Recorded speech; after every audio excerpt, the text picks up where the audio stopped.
عید میلاد منانا حرام ہے، سعودی عرب کے مفتی اعظم نے فتویٰ دیا ہے۔ جی، عید میلاد منانا اسلام میں اضافہ ہے، اسلام میں ویلڈنگ ہے، ٹاٹ کی پیوند کاری ہے۔ نبی صلی اللہ علیہ وسلم نے اپنی زندگی کے اندر جتنے ربیع الاول آئے کبھی عید میلاد نہیں منائی۔ مجھے کل ہی کسی بھائی نے کلپ بھیجا حضرت قادری صاحب کا، وہ کھول کے بیٹھے ہیں کتابیں، 10ویں صدی میں اس نے منایا، 12ویں صدی میں اس نے منایا، 9ویں صدی میں اس نے منایا، 8ویں صدی میں اس نے منایا، بزرگوں کے حوالے دے رہے ہیں۔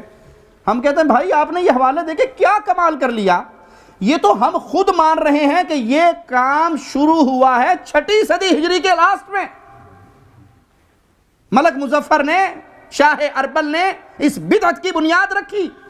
اگر آپ کو دعویٰ ہے ایمان کا، عقیدے کا، تو مجھے دکھاؤ ابو بکر نے منایا، عمر، عثمان، طلحہ، سعد، سعید، زبیر رضوان اللہ علیہم اجمعین نے منایا؟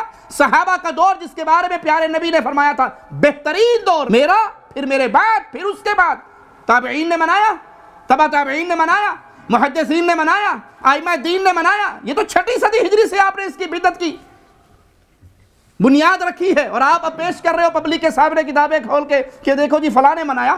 6 کے بعد تو یہ بدعت کسی نہ کسی صورت میں باقی رہی، اور جو وقت گزر رہا ہے اس بدعت کے اندر خباثتیں اور بھر رہی ہیں۔ سینما کے اندر بھی فلمیں اس دن خوشی کے ساتھ چلائی جاتی ہیں۔